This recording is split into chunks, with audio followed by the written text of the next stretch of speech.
Three, two, one, 1, 2, 3. No, just kidding. This is a live show. That's how we go around here. It's Dan Matthews. It's Chris Landry. It's the end of the week. As Chris, I'm going to take a little creative liberty here and steal from a friend because that's what we do in sports radio. None of our ideas are our own, but my good buddy Connor O'Gara from Saturday Down South calls this week Cake Week. This is Cake Week in most of college football, especially the SEC. So our games portion today, Chris Landry, he's Chris Landry, I'm Dan Matthews, is going to be basically 4 games that we're going to be talking about in the longest part that we preview the games this week. Because everything else, it's pretty much is my team playing? Otherwise, I'm not watching. Yeah, saw that Film Graves notes on Prairie View in Charleston Southern is just you telling me that was for nuts. So I got you. I got you. No, I'm just Now I'm I've just slighted the man. I've slighted the man. How could I do this? I'm just teasing. I got a little bit on New Mexico State. I actually Okay. saw a little. No. I'm not talking about it. I'm just saying I saw a little bit last week because they happened to play Alabama. Yeah, no, it is that week, and I know it's always a discussion. I don't like it. At least we have a couple of games, so not every team is playing that week. I don't like it. That's part of it's a strategic part of it, and as long as we have college football that is governed by each individual conference, everybody does their own thing. We're going to have a little bit of this. I don't think it's great. I think it takes the SEC off the map a little bit this weekend for the most part. But hey, it is what it is, as they say. But we're going to have fun talking about the games that we have. We're going to talk about something that I want to talk with you about. Make a note of it if you would, because we didn't. We talked a little bit before we went on air. Sometimes we do. We do talk when we're not on the air too. Make Oh, a yeah, note. yeah. I do want to ask you this about your thoughts, because I have said this and I've talked about the rankings and how a scenario, if you think there's any way that a 2-loss Alabama team gets in the air, and I'll go through the scenario where that I think is relevant and get your thoughts on it. And then, Yeah. folks, we got a lot of details. We gotta really watch this Florida Gators team the next couple of weeks and how things finish. We'll give you an update on the LSU situation and what's going on there in their coaching search, and kind of what that Mel Tucker situation really meant. And then Lane Kiffin, name's been quiet. We're going to talk a little bit about why it's been quiet and why it might be heating up. So, man, a whole lot of stuff that we've got to get going with. I hope I didn't distract you, Chris. Those of you watching on Twitch right now, you can see I'm turning the carousel. That's what I'm Carousel. doing. The coaching carousel is in full spin right now. Can you anybody sing what I'm doing now?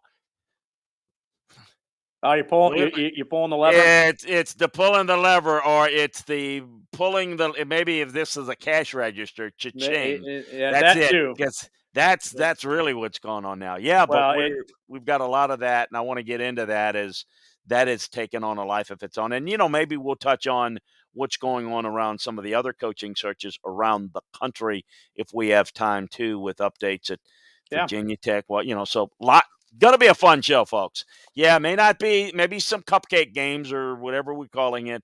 We're not going to bore you with a lot of that, but we've got some good scenarios that we want to get into in some situations in the coaching world. Yeah, there's no doubt about it. As maybe next week we will have the house band to be able to play the music that goes along with the carousel going around. But Chris, you're exactly right. As a matter of fact, speaking of Florida and Dan Mullen, going to get to that in a second because the gambling angle has come in on that. Not just the game odds for this week, them playing against Missouri, but an interesting note that I really had to share today. He's Chris Landry. Like I said, I'm Dan Matthews. You can follow us on Twitter. He is at Landry Football on Twitter. I am at Dan Matthews ATL. 1T in Matthews is the way that you can follow me. Watch us on Twitch too. We always really appreciate all the viewers on Twitch and all of you who take in the show that way. Twitch.tv/Chris Landry Football. And you can also find the show wherever you get your podcast need. That's Apple, Spotify, like I said, wherever you get your podcast needs. So, Chris, let's dive in first. I mean, the number one job that everybody wants to know about right now is the LSU job. And of course, yesterday, it's like any of these job searches go. Usually it's everybody's wrong. That's number one. Number two, there is a new hot name that is out there, and it's his representation was on a plane. There's a guy named Hank Smith out there who's telling us that it's going to be this guy. And then the next day, oh, hey, it's somebody else. He's going to be the guy. So with LSU right now, let's kind of just go through just a timeline of events this week. Is that Thursday we get the report, a sizable offer made. People I've talked with, Chris, have said there have been no formal interviews. There have been no offers made. Maybe that comes this weekend. I don't know. Another one, too, that I have a question about is a man who seemingly now is starting to get run for the USC job. That's Dave Aranda for the job that he has done at Baylor this year. He's a Southern California guy, so he has roots in that area. Where do we stand, I guess, is the better way to start this off. Well, let's take the LSU situation. Let's go back a little bit further, and I won't go spend too much time on it, but it's right at a month. We are the 18th today, I believe, as we're doing this. This will drop on Correct. the 19th. It was October 17th, I believe, was the exact date that Ed Orgeron was let go. So we're right at a month. And when and Dan, you know this, for people who don't know, I don't do this from a reporting angle. Some of this stuff I get a lot of it doing my coaching search work. When LSU job opened up, there was a lot of information that was in the agent community, in the college community, was floated out. And it was just a generic number to give a ballpark. And it was 10 years, $100 million. That was kind of what LSU's willing to pay. Now, massage that a little bit here or there. Okay, so that number is kind of floated out there. That's kind of this is what they're willing to do for the right guy, so on and so forth. So you have a number of candidates. And remember, there are very few agents that represent a whole lot of candidates. So you have guys, and I want to mention this as it relates to where they are, and I want to kind of look at the Mel Tucker situation, which is one that he was one of many whose names that were were of interest. It was not somebody that Scott Woodward was comfortable with offering the job to, but he liked him. The president, William Tate, liked Mel Tucker. And I'm saying this to give everybody an understanding, Dan, of how this works, because everybody throws this stuff out. I mean, I've seen it. I've done this for years and years and years, and this is a perfect example. So it's like the stock market. So Mel Tucker's having a good year. He's now has connections to the Southeast, and he's from actually Cleveland Heights and played at Wisconsin and coached there at Ohio State, but he's also had the Georgia and the Alabama and the LSU connections, coaching there. So he's the hot guy. He moved on. Is he going to move? It's irrelevant. The bottom line, he's a hot guy, so the stock is up. Who represents him? None other than Jimmy Sexton. Okay, stock up. Guys out of candidate. Boom. Well, October 17th, again, this is November 1st, right at November 1st, I think right around Halloween at the end, Michigan State put an offer on the table, a sweetener for Mel. As a good agent does, he knows November 1st, LSU not hiring anybody anytime soon. So let the stock, not, oh, no, we're not taking that out. No. Well, he's, busy with the season because they're dealing with the agent. It looks good, but look, let's see, we're trying to work and I'm going to get with them. They slow play it. That's the term it's used, slow play. So stock going up, right? Those of you that play the stock's up, stock going up. Okay. Well, what is getting ready to happen in the next week or so? 10 days, give or take. LSU is getting ready to hire a coach. It's not going to be Mel Tucker. So what do you do if you're the agent? Mel, it's time to sell, because our analysts think that the market's going down a little bit. So my understanding is by doing that, Jimmy Sexton got Mel about 1.5 to 1.8 a year more than what they offered in November 1st. So if the numbers come in as been reported, 10 years, $95 million, that is far more numbers than there were. Well, what really happened? Well, what happened was a couple of boosters got involved. We don't want them to go. Well, listen, this is as far as we're going to go. We're going maybe can go 7-7-2. Well, we're willing to. We don't want them to go. We believe in it. Yada yada. This is how this stuff works. So now he gets it. Now it does not mean that Mel wouldn't have been a good coach or not for LSU. Whatever. That just wasn't where they were going, and that's why the deal is being worked on now, because if LSU makes a coaching hire and it's not Mel Tucker, Dan, what happens? Who now loses the leverage? Yeah. Okay, so that's how that plays out. So again, it's fine. So Michigan State's happy because they can say, man, he turned down LSU. He's staying there. He loves us. That's great. And then, LSU, no skin off their back. They got a guy that they're working with as an agent that's moving on. So where is this? The situation has come up recently that you're alluding to, and I apologize but I wanted to give the whole landscape of it. So Lincoln Riley's name has been brought up, and Lincoln's in a unique situation. He's got Bob Lamont has been his agent. He's technically not with them, but he uses him and another lawyer to kind of help him with his negotiations, and that's a little bit more than probably people need to know or really care about. My view of what's going on is very clear. Knowing Lincoln, I don't think Lincoln has any desire to leave Oklahoma. Maybe at the right time for an NFL job, which is still in play. And I know that there's some people, maybe even this year again, that might want to talk. Right situation, right owner is what he's looking for. But very happy, really happy with that president there. And Joe Castiglione, the athletic director, he have a great relationship. Okay, well, what's the deal with all of that? Well, look, he's making really good money. There's more money to be made. They don't have to go that far to get to that level to where he's making 10 a year. Because now Mel Tucker, if those numbers are correct, will be the second highest paid coach in the country. So that deal, that Jimbo Fisher that everybody was griping about, that's yesterday's news. Mel is now at the front of the table, so to speak.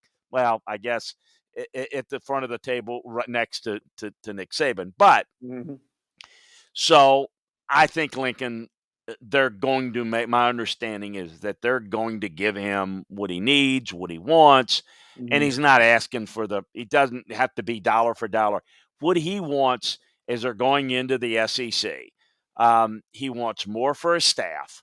He wants, you get more money for his staff, more staff, and some infrastructure things that he's got. And I think they're on board with getting that done and willing to do it. I don't sense, and you never know, I've been surprised before, I don't know that there's any stumbling blocks. There's no, to my knowledge, any, issues or problems. This is not Jimbo frustrated with Florida State because they're not spending the money. They've had a hard time in fundraising, and he's looking to leave. It's not one of those situations. So there's this talk that they have officially offered. Don't believe that LSU's made an official offer to him. What I've been told. If they are going to make an offer, make a run at him, personally, I think that it's certainly viable. I think that Lincoln's a really good offensive mind. I think as a head coach, he's got some things to work out and playing a little bit more complementary football defensively. But this is about whether he's going to leave there. I would be shocked if he left Oklahoma to go to LSU. I don't know that he sees that as, look, I get this all the time too. What's the better job? You've heard me say this, Dan. The better job is in the beauty of this eye of the beholder.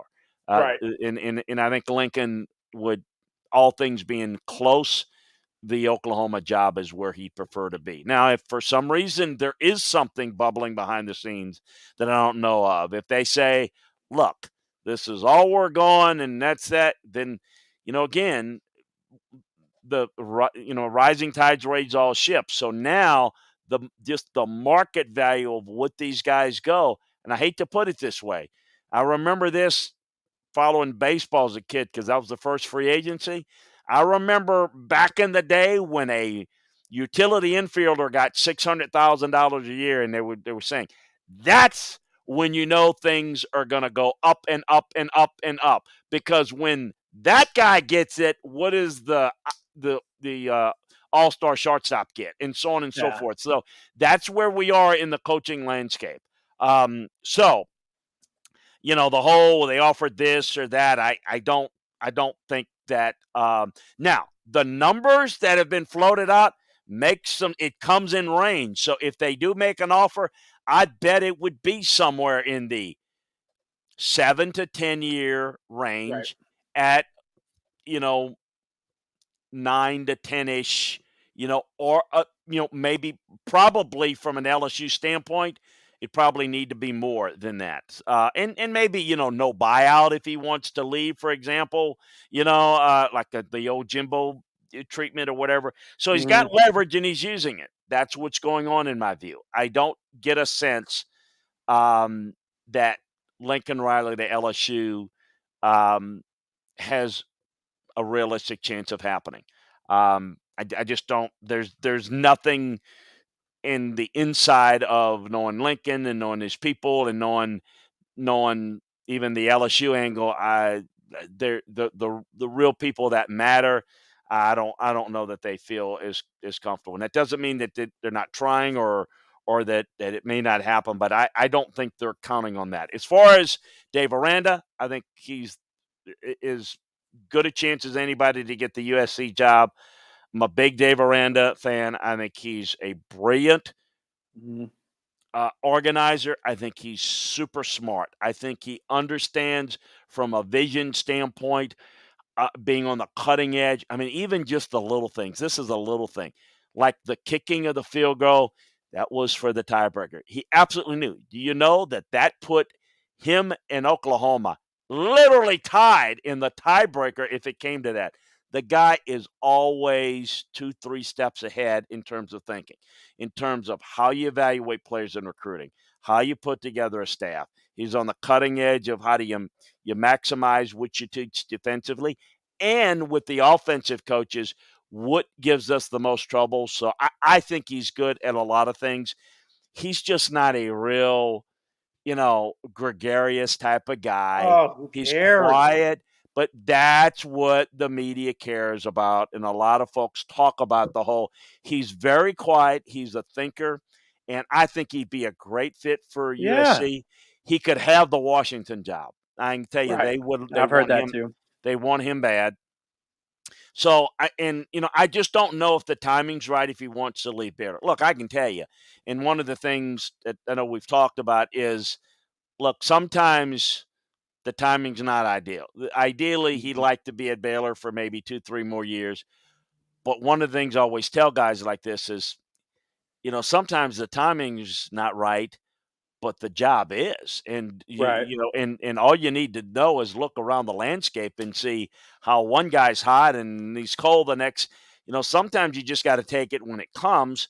And I don't know. I don't know what he's going to do. I think that he's struggling with leaving Baylor at this point, but I think he's got in USC in Washington really good opportunities. I think he'd be a great fit at LSU.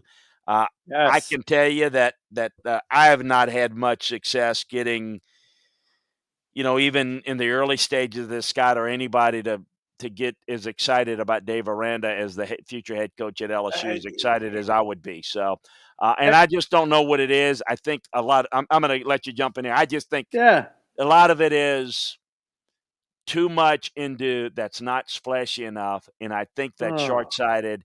And I, yeah. I, I think they'd be making a mistake if they didn't go hard after him. And we'll see what Yes. happens, who they get. But I like Dave. I think he's really good. Yeah. Everything that you just mentioned right there, Chris. I mean, as an LSU fan, I'm thinking that's what you need. And here's where I'm going with this. Years ago, I think I've told this story on this show, is that I went back to Houston and it was a Falcons and Texans combined practice.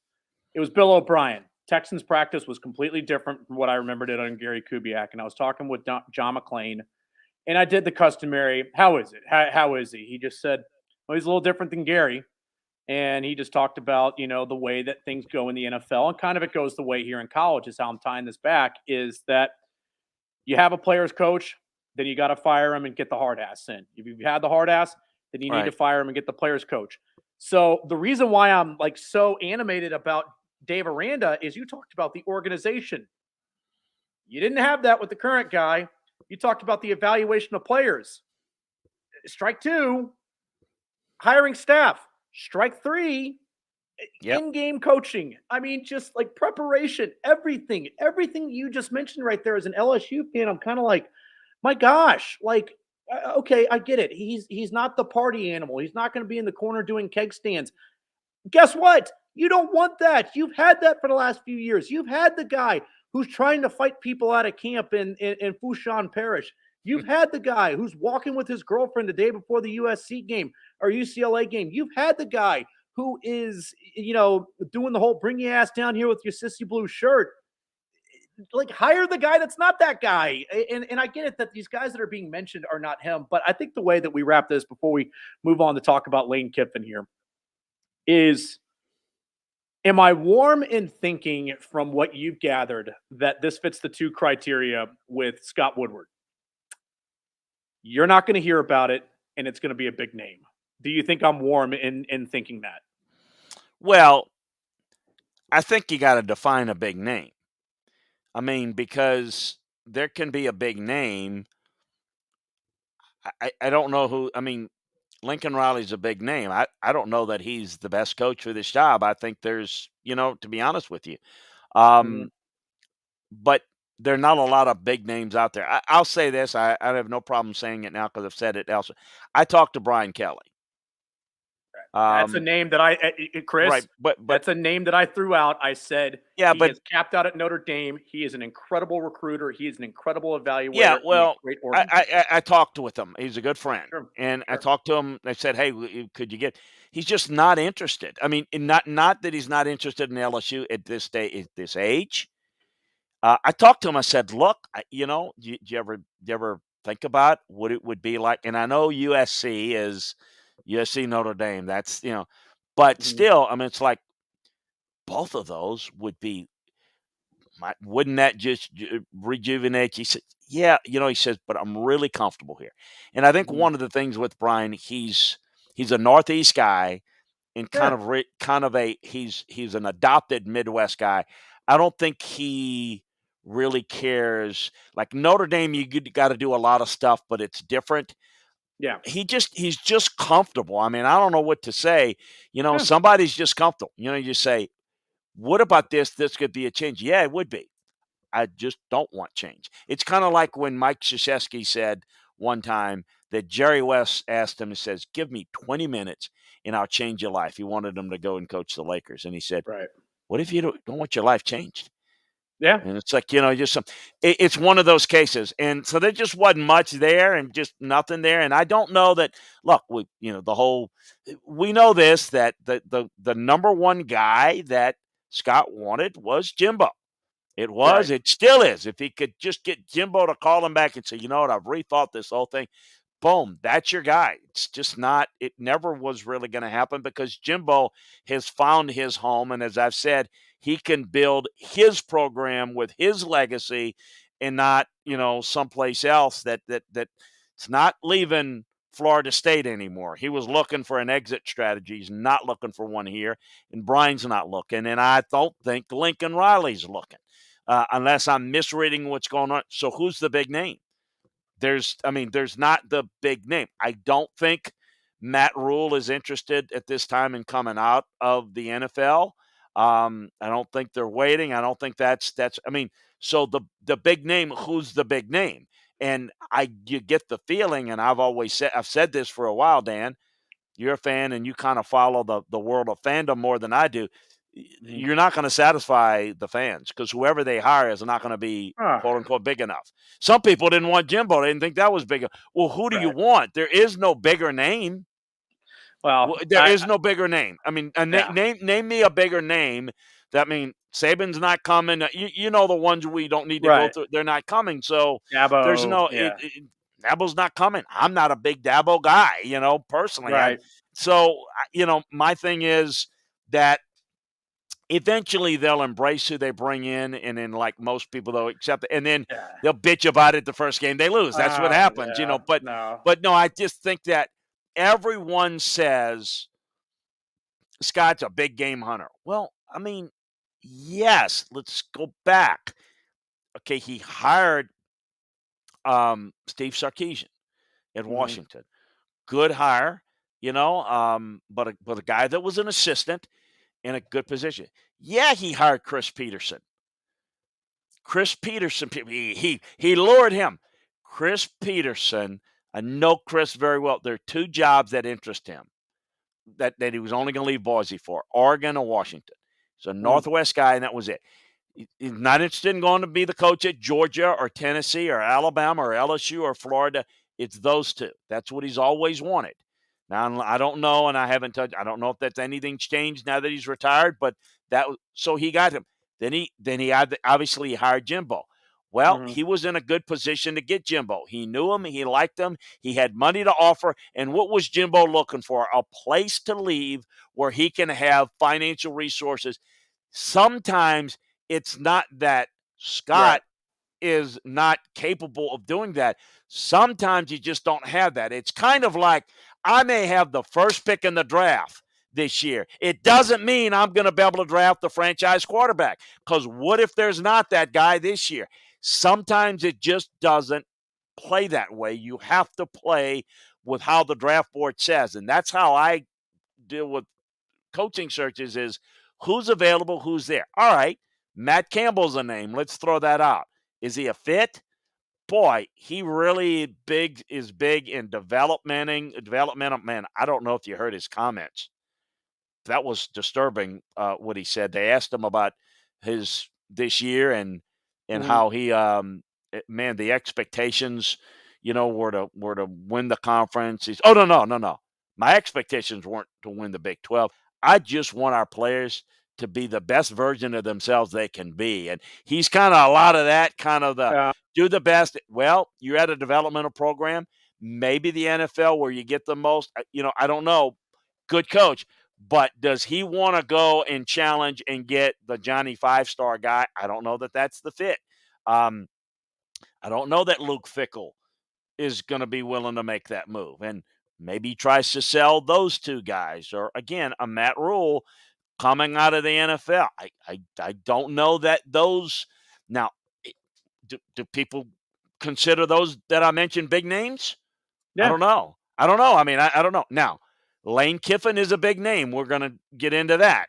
Yeah. I don't think that's the direction that Scott Woodward wants to go, particularly since the connection with Ed and Lane may have cleaned up his act a little bit. But you're dealing with Title IX investigations, a guy that you talk about like to take cell phone photos of his girlfriend in the bed in Ed Orgeron, and you're going to get Joey Freshwater to come in. Now, I don't know that I heard that Joey Freshwater has retired. I don't Mhm. know. Maybe he has. But anyway, I don't see that being a fit for Scott. It just like as much as the president of LSU, William Tate, liked Mel Tucker, that was not the direction Scott wanted to go. So we're going to see what Scott comes up with. I'm curious. I mean, I know who's out there. I don't know who can reel in. Maybe it's one of those guys that we mentioned. Maybe it is Lincoln Riley. Although I have no indications that that's as strong of a possibility as been reported. We'll see. Well, Excuse here's me. another one. Here's another one that we get to is you mentioned Lane Kiffin, and he has been mentioned with LSU. It seems like numerous people have said he wants that job if it's offered. Well, another one is I Andy can Slater. confirm that. I can I confirm that. very well. On Fox Sports 640 down in South Florida, Andy Slater on Twitter today saying, Slater scoop. Lane Kiffin would leave Ole Miss for University of Miami if the Hurricanes head coaching job were open. Multiple sources close to Kiffin tell me. Now, this is the second time in as many days during this silly season, Chris, that we have heard this. Nevin Shapiro of course, the booster scandal, everything else, went away to prison, all those different types of things. Told the Clarion Ledger the same thing. So that's two different people that are floating that out there that I would not think, well, maybe Slater would have some connection with agents, i.e., Jimmy Sexton. But I mean, is this anything more than innuendo and rumor, or is there something out there that would really truly lead us to believe that Lane Kiffin would indeed leave Ole Miss and go to Miami, even with all the limitations that they have at Miami? Along the lines of how I started this, yeah, Jimmy Sexton represents Lane and Mel. Um, Jimmy's not been able to parlay this a raise for Lane because Lane's never really been in the LSU search from LSU standpoint. Now, Gotcha. maybe things change if they, I almost get the feeling it would be a Billy Napier over Lane. That's my sense, but I don't know. I don't know. Maybe Lane reemerges. Maybe if they're looking for a splash, if Scott's looking for a splash, and that's his, okay. But he's not really been in that. So Jimmy's not been able to get Lane the raise or get him as involved in this. I can tell you where the leaks emanate from. They emanate from Jimmy and the people that he disseminates information to, and it gets out to certain folks about.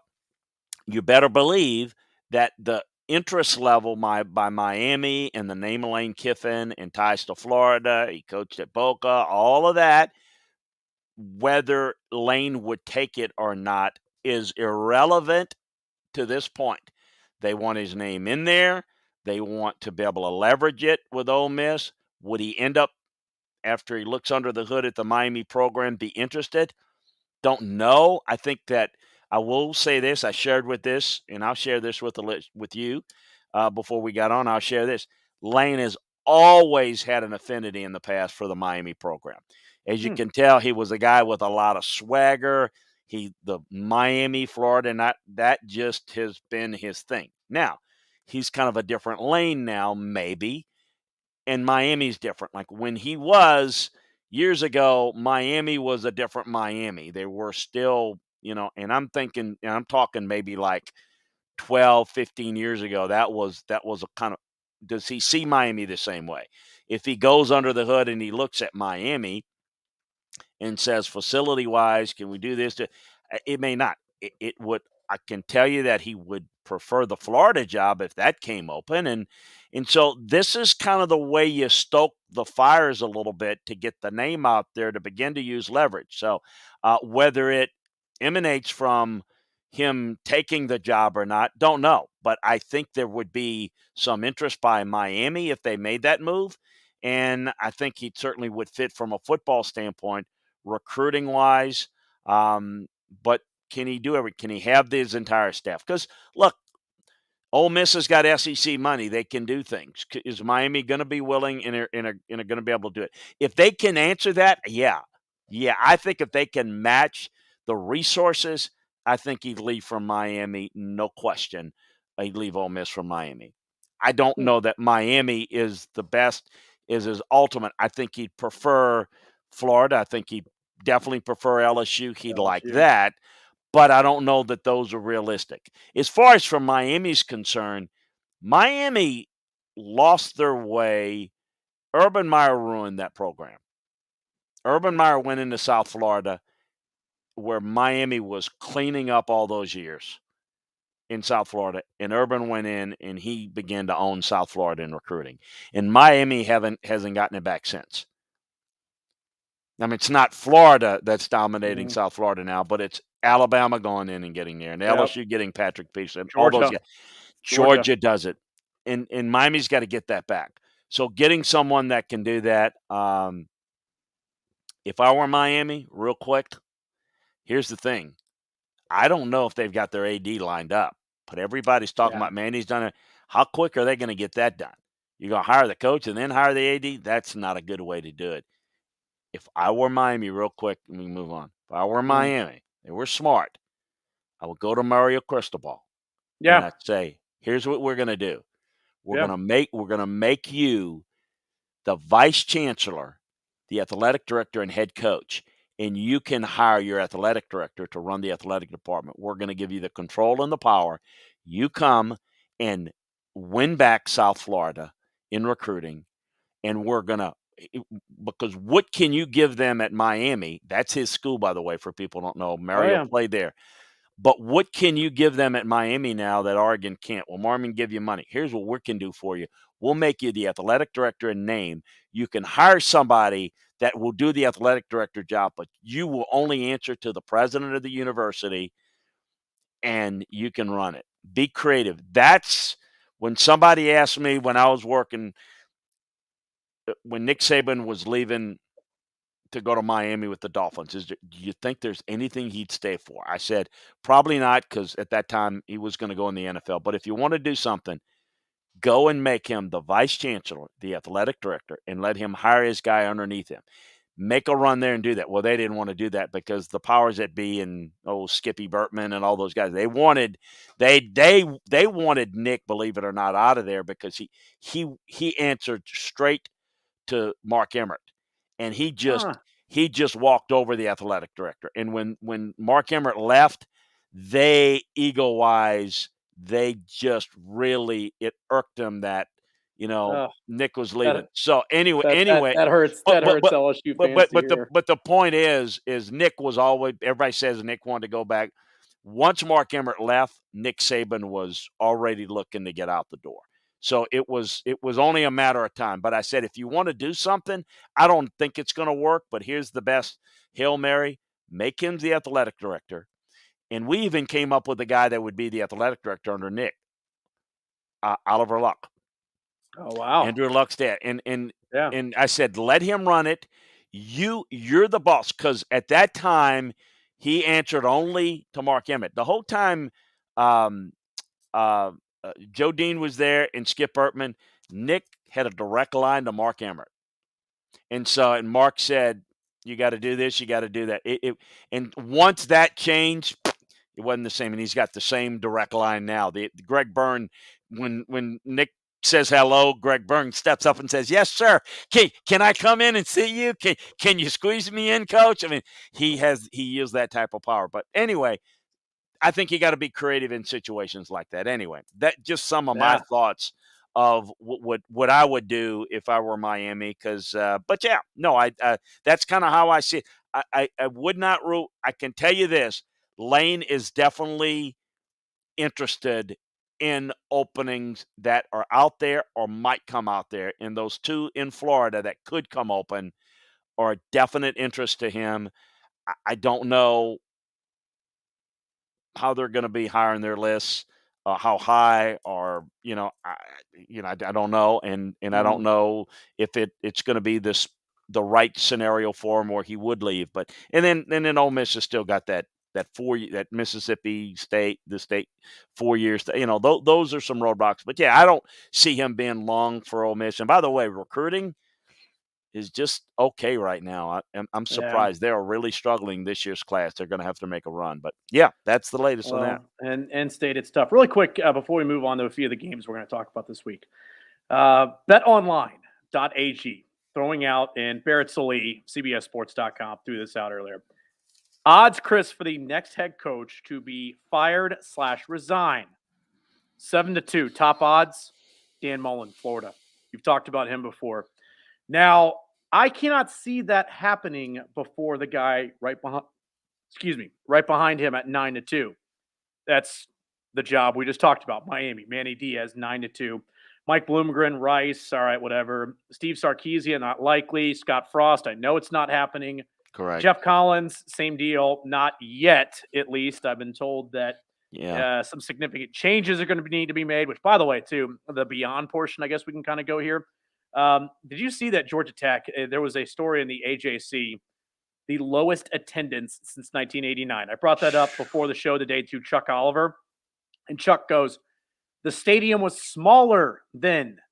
So it just shows you how the fan base feels about Jeff Collins and Georgia Tech. Apathetic over there. Yeah. Oh, beyond belief, because you've talked about too, that the recruiting is not great. The coaching has not really been that great either, as we've seen, as they seemingly just make the same mistakes over and over and over again. And we were told this year Well, the culture is in place. Now we're going to get to coach these guys. Well, the coaching has not been great.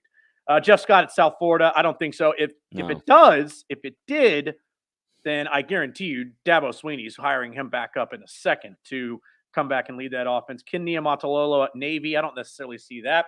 Mm. Dino Babers, that could be interesting. I could see Syracuse kind of looking at the program and saying we could go get our Jeff Halfley and be just fine there. So that's a possibility. And Neil Brown, 12-1 at West Virginia. So those are just some to ponder by the way. Like I said, with this podcast here, SEC Football and Beyond, you can find us wherever you get your podcast need. That's Apple, Spotify, wherever that might be. Chris, let's just spend a couple of minutes on these games before we get to any mailbag questions that might be out there or anybody else who has a question or two. Number 21, Arkansas at Alabama. Alabama is a 20.5-point favorite. I think for this one, Chris, the question is, can Arkansas win with massive physicality? Do they have enough in terms of strength and numbers to be able to take down Alabama? Or is it a case right here where talent wins out and Alabama is able to win the game? Well, they're going to have to play really good defensively and create some turnovers. I think that's the key. I think that they're the most interesting watch for me is how is Barry Odom going to play this? Is he likes to sit back and split safeties, and might he want to bring a little bit more pressure here? Obviously, A&M, LSU have had success against Alabama. How will they try to do that? If Alabama gets a lead and they can move it down and they play that two deep shell, they can move it down the field and control the game. That's really not what Arkansas wants to do. They have to win it at the line of scrimmage. You have to play well at the line of scrimmage. They have to to run the football well. If they don't run the football well, they're toast. They just can't be successful as a pass-first team. So they can't get behind. They have to employ the quarterback in the run game. And if they do those things well, they can certainly have a chance. Look, I think we got to look at the other side. With Alabama, what are we going to see? I already sensed something. Already sensed it. Been there and heard that before. Nick's complaining about practice. Not a good week of practice. I saw that. A lot of woe is me, poor me. It's starting to get a little bit of can't be doing those things. This team, he's pushing. Yeah, this Alabama team. Listen to this, and it shows up on film. And I was wondering how this would stack up, so I went and looked it up. They are 10th in the SEC in running the football. Alabama is 10th. Alabama's running the football. Go back to 2011 and tell people that. Go back to 2010, Mark Ingram there and tell people that. Unbelievable. It's just got to get back to that. Now, we're down in the stretch here. 2 games, you get your shot at Georgia. It's just about you got to really iron sharpens iron. You've got to figure some things out. Protection, you got to max protect. You got to run the football. You got to challenge guys. You got to grow up. Yet they're in a unbelievably unique underdog situation. We'll see how it plays out. Not in this game. I'm talking about underdog compared to Georgia. And this is what this is all about. It's about playing well, getting better in this game. The one thing that I think is going to be key, again, Arkansas's base pass rush hasn't been all that good. So this is maybe not the ideal situation. Will Arkansas bring the house like LSU, like A&M did? And will they be successful getting home? That's going to be the key in this game. Will determine how close it can be, whether it's a game in the fourth quarter. But if Alabama gets a lead, they spurt out, they don't have the ability to come back. But I'm going to be honest with you.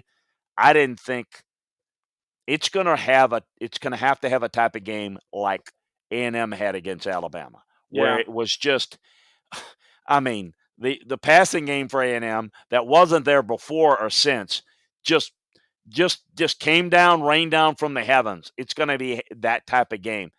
This one's in Tuscaloosa. This one's going to be a lot tougher. I think Alabama takes care of it, but we'll see. That's kind of how I see the game having to play out to see what happens.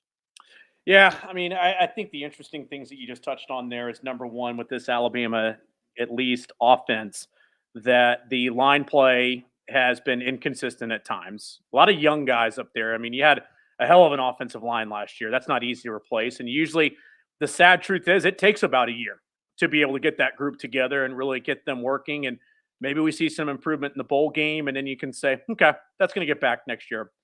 But 10th in the SEC running the football. I mean, I get it. They had that good performance against Ole Miss, and then Nick Saban said, that's not really the way we want to play anymore. But I think that probably, Chris, this offseason, he's going to say, we don't necessarily want to be back to more of a running attack, but if nothing else, 60-40, 65-35, something like that.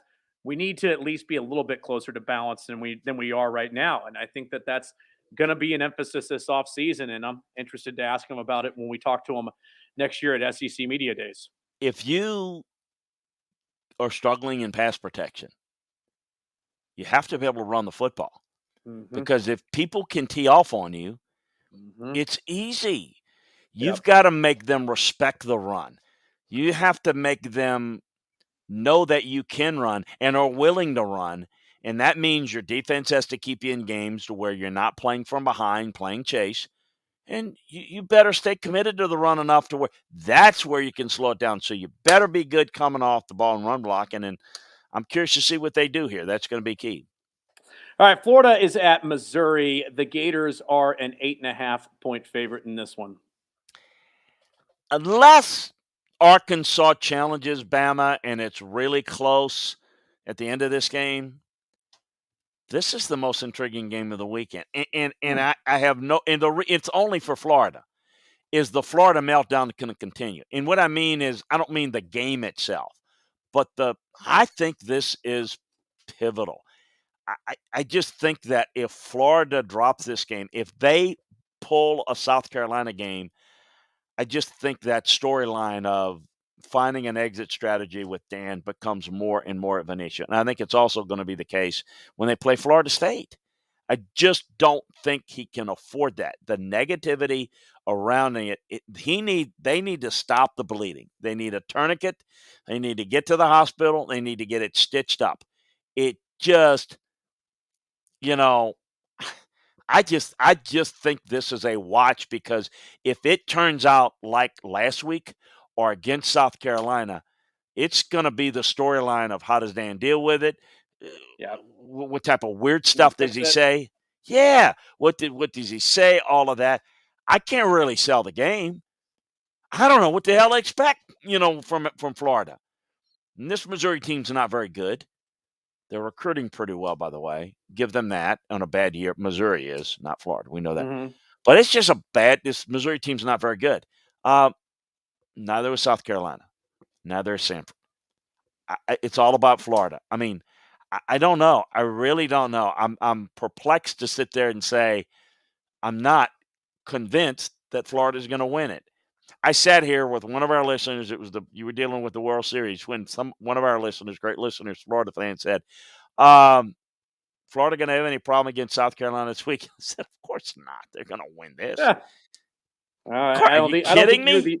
I think everybody under the sun Are felt you that way. kidding me? They're going to finish 8-4, and they're going to figure Yeah. things out. My God, as things change, I don't know. Aw. I don't know. I wouldn't give a nickel's chance of betting this game either way, because Missouri's not good enough to win this game, but Florida can absolutely lose it if they continue to do what they're doing. I don't know. Let's another game too that's really intriguing this weekend, Chris, from the standpoint of South Carolina. Can they get the win? Because next week they take on Clemson. That one looks like it's going to be a lot tougher for them. So the Gamecocks hosting an Auburn team coming in, TJ Finley, who last year gave this South Carolina team fits. The Tigers are a 7.5-point favorite in this one. Chris, I got to tell you, I could see this being a toss-up either way. Williams-Brice at night, the fan base could be, they could be feeling that of, hey, we get this. We're going back to a bowl game, which I think, if I'm not mistaken, their bowl drought is even longer than Arkansas's. And we saw how excited Sam Pittman got when Arkansas was able to make a bowl game. So for South Carolina, there is very much a ton of motivation for them to really turn things on and try to get things going in this game. Look, I get it. You got TJ Finley playing. By the way, he played against South Carolina last year when he was at Mm, LSU, 17 and played really 21 and well. 2 touchdowns. He had a pick. Um, I Auburn's handicapped here. I think that they're going to have a different game plan with Finley. You could be absolutely right, and like again, I'm not buying it. I think Auburn wins. I just don't think this South Carolina team's very good. Yeah, I think Auburn wins. I think they win by 17, 20 points. I don't see this as close. No, watch it. Again, the guy that said, Florida's right. going to have no problem with South Carolina. What the hell do I know? But no, I don't see it that way. But I do see an Auburn rebound. I feel a lot better about it from Auburn's standpoint if Nix was playing. I just it's not that I think Auburn's figured it out. I just think that was, you know, um, tough for them. And they lost to a better team. They were really good in the first half. Again, different quarterback. I know there's a lot there. So I don't know. I've kind of revised it to where I don't think it's the 17, 20 point. I think is on Landry football. I'm still looking at it as an Auburn win. I'm thinking maybe more 10, 14 points. I think they're fairly comfortable here, and I think they win it. We'll see.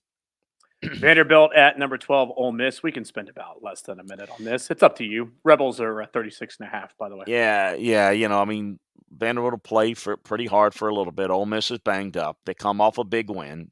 Last week against A&M. They got the Egg Bowl next week. They'll win this.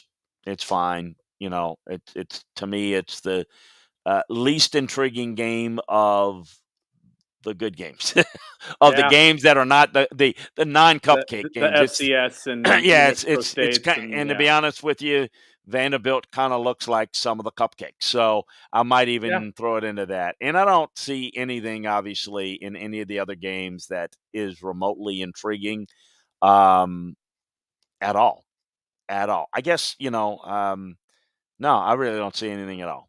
I really don't. Fair enough. Hey, we can move on. If you want to move on, I'm ready to move on. It's all good. Yeah, By the way, absolutely. too, for Ole Miss, they win this game, they win the Egg Bowl, 10-2 this season. Say that again. As 10-2 if Ole Miss wins this week and next week. Oh yes, So yes, yeah, yeah. They're going to be so 10-2. if Yeah, absolutely, yeah, no, if no doubt, no doubt. as our good buddy Chuck Oliver says on the Chuck Oliver show, that ain't nothing, folks. So No, they got and it, that it, going it for them. and I think I know Lane pretty well. I know his dad real well. He knows you better strike with that because 10-2, like you said, it ain't nothing. Chuck said it ain't nothing. It ain't gonna happen very You're often. not going to have Matt No, Corral. You're not going to have Jerrion no, Ely. You're not going to have no, no, no, a bunch of no, the other players that he no, has. no, So no, no, no, no, no, y- no. I mean, basically, 8-4 is gonna be great years yeah, at Ole Miss. This is not sustainable. He yeah, knows it, which is why he's if trying to the get out. money's right and everything, I don't know if it's Miami, but yes, that he sees that path, he gets it. Yeah, he knows there's a limit there. He knows got better resources maybe, but the path and what you can do with it, Mm. I think you have to know when to get out sometimes. I think he knows that. Couple of really good mailbag questions we're going to get to in a second because let's get to beyond just for a few minutes here. Number 7, Michigan State at Ohio State, talking about this one and also another one because of playoff implications. Obviously, Chris, number 7 at number 4, Ohio State. Boy, Vegas is really believing in this young developmental Ohio State team. And I say young and developmental kind of tongue in cheek because kind of like at Alabama, we've talked about just incredible talent on the field. For Ohio State, they were young in very critical areas. They've grown up pretty quickly and now become a pretty good team that I think a lot of people look at and say, boy, I don't know if I want to see them in the first round of the playoff semifinals. Well, this Ohio State team's very talented, and I kind of see this as a decisive win. I just really don't like Michigan State secondary. Look, I'm impressed with what they've done, but Michigan State beating really one good team. Mhm. I just and can't even get ranked ahead of them. But no, I think Ohio State's just too talented. I think you can torch this secondary. I think Purdue did it. I think Ohio State will do it. I think they'll do it. I think they'll win going away. And I know there's a lot of talk. People just tell you how, you know, today in the moment they are. Somebody actually asked him today, do you think Mel needs to sign that contract today before the game Saturday? Like they're gonna pull it off the table. I said, no, Yeah, maybe 10 years, I, 95, not I, so much. I think they're down that path. I think they've gotten too far down that aisle that no, I don't think they're backing up. But no, they may be some people saying, we did what?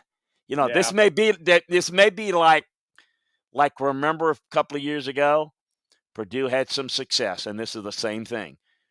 Tennessee flirted with Jeff Brom as they flirted with 19 other people before they hired Butch Jones at the time. And I don't know if people know this. Jeff Brom makes $7.5 a year. But Jeff Brom was making what Jimbo made until Jimbo got his bump. Think about that for a second. Again, that's why rises tide raises all ships. No, they might be some people saying, "Oh, we're going to." No, but I think they'll still be happy with the decision that they made. I don't think they're going to be happy this week in Columbus. I think the Buckeyes roll.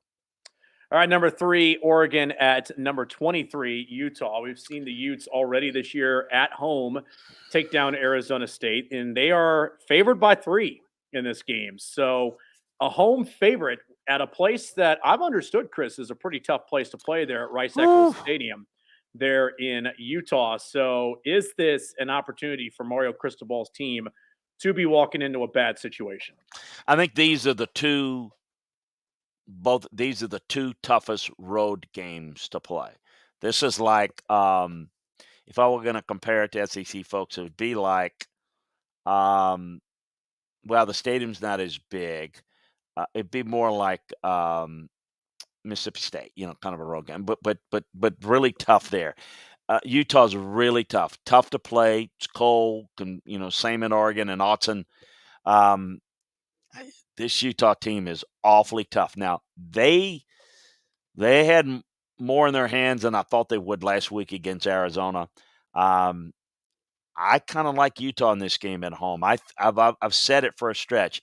If Oregon can beat Utah, win the Civil War against Oregon State, and come back and beat Utah again, they definitely will earn that spot. And I just think that's a tough road. Yeah. Beating Utah twice is difficult, but I'm going to tell you, this is the tougher one of the two.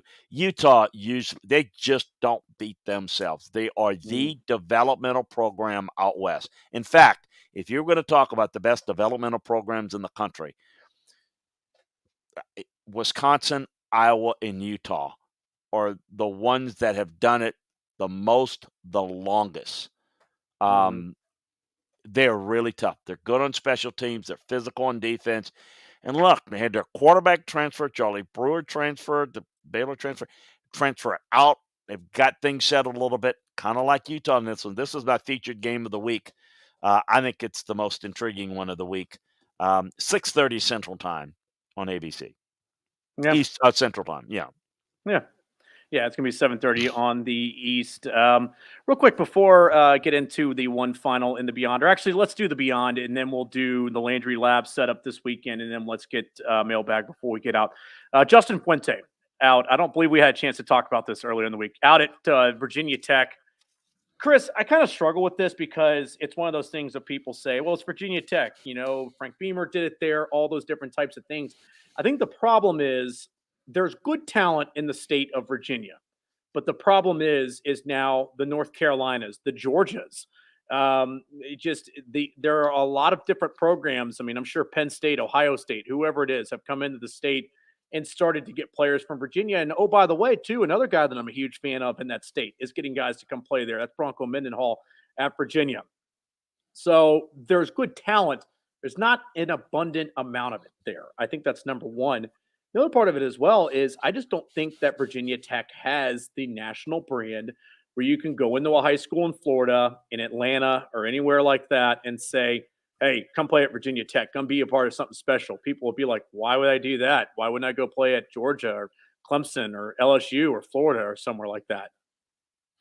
Yeah, a lot of kids don't really remember Michael Vick, believe it or not. Now, some of Exactly. them, due to the video and the access, they can find out, but it's not as prevalent in their mind. Um, that Tidewater area, though, Dan has a lot of good players. Here's what's hurt them since Frank left is they've lost their recruiting footprint. They would go in and they would get really good backs. They would get some big receivers. They would get really good corners, guys that can Mhm. run. And then they Yep. develop their front guys. They get linebackers that can run and move them down and be defensive ends, safeties that would be linebackers.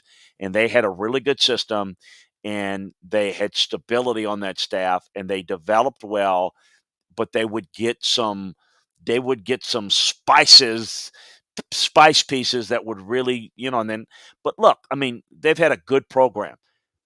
But you're right. They went and played for the national title in the BCS area with Michael Vick, and it's like they expect to do that all the time. Eh, Look, I will say this: they've underachieved in a division in a conference that I mean that should really be competitive. I mean Oh, everybody should sit there. Miami, everybody should sit there yeah. and say, "Shame, shame Oh, on you. yeah. What have you done?" Yeah. Everybody's just missed a grand opportunity That's what the and thought was when they moved from the Big East. They oh, thought this yes, is going to absolutely raise the profile of both programs. Continue. I'm and then sorry. they haven't done it. No, no, you're right on it. So look, I think it's and Justin was the hottest guy from Memphis and fit a lot of what they wanted to do and develop Yeah. and all the and it just didn't work out and he couldn't recruit well. So we're gonna see what they're gonna do. I do know that Jamie Chadwell is somebody of interest. Obviously over at Coastal Carolina. Now Billy Napier would also be interested here. Carolina Billy area. Yeah. Yeah, Billy is from South Carolina. I get this a lot. It's always funny. I tell this all folks, Billy Napier, and you've heard, if you repeat something inaccurate 100 times, people tend to believe it. Billy did not turn down South Carolina. Right. South Carolina, I mean, I know that personally because I tried to help him because I was involved doing some work with South Carolina, and I thought Billy was a better candidate than Shane Beamer. And it was a lot of influential South Carolina folks that wanted Shane, and that's great. I'm happy for Shane. But he tried like the Dickens to get it. But again, I remember that Saturday morning and saying, I just, and I got the call, yeah, no, they're going in a different direction. And that's when he had his re-upping at ULL and we're committed here. That's how that Yep. stuff works. So anyway, Yep. um, I think Billy would be interested there. People have asked me a bunch about Hugh Freeze, Mm. and he's there at Liberty and all that. The issue there is that they're a very conservative lot at Virginia Tech. Whit Babcock is kind of that board that they've always that would be out of their personality to go with the guy like Hugh, even though with his recruiting background in that area and to what he can do offensively, it sure would be interesting from a football standpoint, but everybody's got to make that decision. By the way, that's the guy that if I were South Carolina, I would have hired Hugh Yeah. Freeze. But man, I got to tell you, he is like when his name comes up and when I'm dealing with in coaching searches is like all the administrators go silent like, "Oh my god, he just said the F word." You Yeah. know? He's like he said you free. They kind of look like Yeah. there is a lot apparently that went on at Ole Miss NCAA wise that not even been reported because it's like been a front. Nick Saban couldn't even get him hired on his Right. staff. Oh, That's yeah. that's pretty bad. That's pretty bad. Anyway, Oh, so I yeah. don't know where that's going. So yeah, it's going to be interesting to see where that goes. I've heard a few people. I do know that Mike Elko would be very interested. I don't know if they're going to go with the coordinator out. Remember, Mike, who's defense coordinator, doing great job at A&M, was once at Wake Forest, kind of knows the Mhm. area, and Mike is originally a Jersey guy. So yeah, no, that would be real interesting to see. I can tell you who they like a lot, who they're going to make a run at, and it's probably their number one choice. is Dave Clawson. I don't know how Dave feels about it. He's got a certain level of stability and doing a certain thing, his own thing at Wake. He's got more potential to recruit better, and because Wake has the smallest student body of anybody in the Power Five. I mean, they got an average high. Your high school, your high school had more kids than students than Wake Forest does. Um, I don't know how Dave feels about that, but I think he's somebody of interest there. Landry Lab, what do we got this weekend, Chris, before the Yeah, mailbag? real quick, I think Michigan, Ohio State, number one, Iowa State, Oklahoma, Texas, West Virginia, Purdue, Northwestern, Rutgers, Penn State, Wake Forest, Clemson in the early window. In the second window, it's Arkansas, Alabama, Nebraska, Wisconsin, Florida, Missouri, USC, UCLA. Where is that going and gone? Michigan, Maryland. I will be watching SMU, Cincinnati. Watch out, Cincinnati. They're at home though. Then Baylor, Kansas State at 4:30, and then obviously in the nighttime, Oregon, Utah, Oklahoma State, Texas Tech. We'll see if the Kyle Polks can go into Bedlam with that 10-1 record. We'll have Virginia Tech, Miami, Auburn, South Carolina. I probably have a little ULM and LSU on as well, and Cal Stanford too in the game, and then late night Arizona State, Oregon State. That's what's on in the Landry Lab this week. All right, real quick in the mailbag here, Rich Coates wanting to know, has LSU looked into the NFL ranks for a guy like Brian Daboll? They have evaluated guys in the NFL. Brian is interested. Brian's name's come up a little bit, even as it relates to like Virginia Tech as an NFL guy. He's really, I think, more inclined to stay on the NFL side. I think the job he's done with Josh, if they can have some success in Buffalo, he'd be one of those guys that'd be on a short list in the NFL. I think that's where he's more comfortable. Kevin Neely wanting to know, are LSU fans more worried about wins or personality? What is more important? I don't know what the fans want. We talked about that earlier. Fans are fans, and I think that winning cures all. I think having a program you can be proud of, having a program that's successful on the field, that's not embarrassing. But yeah, people always want the flash, always want the sizzle, and that a lot of people now in this day and age, Dan, people want to win the press conference and probably focus too much on that. All right, one final one again from Rich Coates. This is a good one too that I'd be pretty curious, if not in the college ranks, in the NFL ranks with this guy. That is Georgia offensive coordinator Todd Monken as a candidate of interest in any head coaching jobs. Yeah, I mean, not the ones that are open now, but remember the domino effect with some of these jobs. I mean, we're getting right into it the next couple of weeks. So there'll be Jeff Lebby of Ole Miss, which I think Jeff would have a great shot at the Ole Miss job if Lane leaves. But, I know he was really in it in the Central Florida. I mean, so we're going to have some of those jobs open up because some guys are going to leave. I think both Dan and Todd have really good futures. Now they're going to be a little more selective, and it really depends upon whether they want to stay in the college game or go in the pro game. And obviously, they'll have to make that decision. But I think they'll have options. They're doing a really good job, obviously. And if they finish off the season, there's a lot of talent. But they coach that team real well. They play well together, and they're very well schemed. I mean, even, Chris, just the Georgia angle, because some of you probably know my ties to the Georgia program. I think this could be the offseason that Kirby has the most turnover that he's had there, that he almost kind of gets the Nick Saban treatment here, where I think that kind of like you said, the domino effect, if maybe Todd Monken's name comes up for some of those jobs, Dan Lanning, a guy I think you need to look out for his recruiting ability is Dell McGee and his ability and his ties to the Georgia high school ranks. I think that's somebody else to look out for. Glenn Schumann, I think, is too young. I almost wonder, too, if maybe not this cycle, the cycle after this, does Matt Luke find his way back in? And is it kind of one of those, hey, he was in an unfair spot at Ole Miss. Second time around, usually guys find their way as a head coach. Would Matt Luke possibly be a guy? I wonder if that's a possibility, too. Well, you look at a guy like Sam Pittman having success, people may Yeah. look and say, "Hey, why not Matt?" And Matt's at least had some head coaching experience. Be the right situation. I don't know if he'd get a job bigger than Ole Miss, the one that he had, and that was his school. But certainly he's done an outstanding job. He doesn't get enough credit. That offensive line plays well. I know the sexy side is the defensive and how they're great. They are well schooled on the offensive line.